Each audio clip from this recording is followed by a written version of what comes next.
G'day everyone, Brian here. Jesus is known for many things.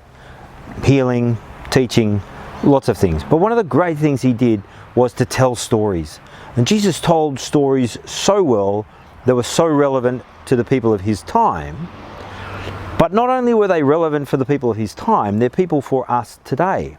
And amazingly, even though he uses imagery which is kind of foreign to us, nonetheless it still works.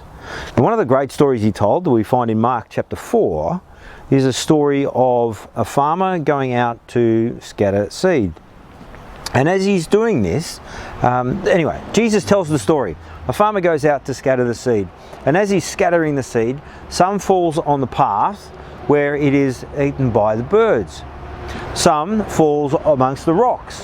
There, the soil is shallow, and so they can take root and they can spring up quickly. Because they're shallow rooted, the sun beats on them and they wither and die.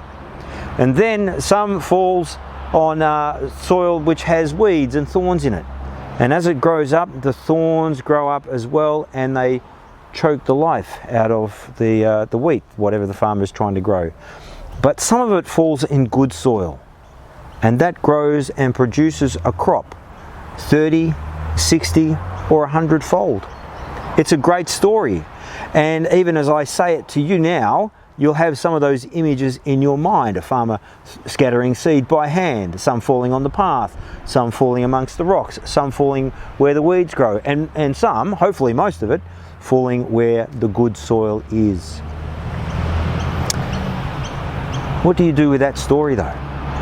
What do you think it might mean? And how does it apply to you? Well, rather than just blurt out the answer, and I'm not going to do that tomorrow either, because there's something else Jesus said, which is a bit tricky before we get to that. I want you to think on it over today, over the weekend even. And then on Monday we'll come to what Jesus says to explain it. But what do you think of that story?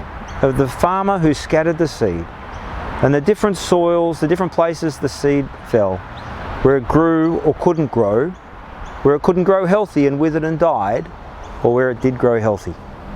Do you see yourself in this parable, or is it all for somebody else, do you think? I look forward to sharing with you on Monday a bit more of what it means. But if you've got some ideas, leave a comment below. It'll be interesting to interact with you that way. Have a great day today, everybody. I'll see you tomorrow. Bye-bye.